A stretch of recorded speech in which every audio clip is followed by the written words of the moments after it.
Car യാത്രക്കാരനായ അഭിഭാഷകനെയും കുടുംബത്തെയും മർദ്ദിച്ച scooter യാത്രക്കാരികളായ യുവതികളെ പോലീസ് അറസ്റ്റ് ചെയ്തു. ഇന്നലെ വൈകുന്നേരം കൊച്ചി കടവന്ത്രയിലായിരുന്നു നാടകീയമായ സംഭവങ്ങൾ അരങ്ങേറിയത്.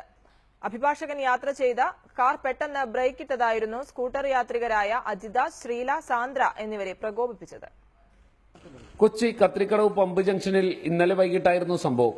ബിവറേജസ് കോർപ്പറേഷനിൽ നിന്നും മദ്യം വാങ്ങി മടങ്ങുകയായിരുന്നു അജിത, ശ്രീല, സാന്ദ്ര എന്നിവർ. 3 പേരും ഒരു സ്കൂട്ടറിലായിരുന്നു യാത്ര ചെയ്തിരുന്നത്.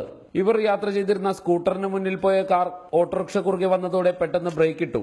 ഇതോടെ സ്കൂട്ടറിന്റെ നിയന്ത്രണം നഷ്ടപ്പെട്ട യുവതികൾ വാഹനം നിർത്തിയ ശേഷം കാർ ഓടിച്ചിരുന്ന അഭിഭാഷകൻ പി പ്രീജിത്തിനെ അസഭ്യം പറയുകയും മർദ്ദിക്കുകയും ചെയ്തു. പ്രീജിത്ത് തിരികെ കാറിൽ കയറിയതോടെ ഇയാളുടെ ഭാര്യയെയും പിഞ്ചു കുഞ്ഞിനെയും 5 വയസ്സുള്ള മകളെയും കയ്യേറ്റം ചെയ്യാനും ശ്രമിച്ചു. ഇതോടെ നാട്ടുകാരിടപെട്ട യുവതികളെ തടയുകയായിരുന്നു. തങ്ങൾ സീരിയൽ സിനിമാ നടികളാണെന്നും തടയാൻ വരുന്നവരെ കേസിൽ കൊടുക്കുമെന്നും യുവതികൾ ഭീഷണി ഉയർത്തി.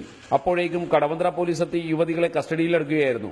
റോഡിൽ വെച്ചിട്ടുണ്ടായ ഒരു തർക്കമാണ്. അത് പെൺകുട്ടികൾ നാട്ടുകാരെ മുന്നിൽ വെച്ച് തന്നെ വളരെ മോശമായി പെരുമാറിയും ഒരു അക്രമ സ്വഭാവം കാണിച്ചപ്പോൾ നാട്ടുകാർ തന്നെയാണ് ഇടപെട്ടാണ് ഈ പോലീസിനെ വിളിച്ച് കൊണ്ടുവന്നത്. നിങ്ങൾ പരാതി കൊടുത്തു. യുവതികൾ കുറ്റക്കാരാണെന്ന് കണ്ടെത്തിയ പോലീസ് ഇവരുടെ അറസ്റ്റ് രേഖപ്പെടുത്തി. ഇവരുടെ സ്കൂട്ടറിൽ നിന്നും മദ്യക്കുപ്പികളും കണ്ടെത്തി. വൈദ്യപരിശോധനയ്ക്ക് വിധേയമാക്കിയ യുവതികളെ പിന്നീട് എറണാകുളം വനിതാ സ്റ്റേഷനിലേക്ക് മാറ്റുകയായിരുന്നു. ക്യാമറമാൻ ഷമീർ ബീബിയോടൊപ്പം സഹിൻ ആന്റണി, റിപ്പോർട്ടർ, കൊച്ചി.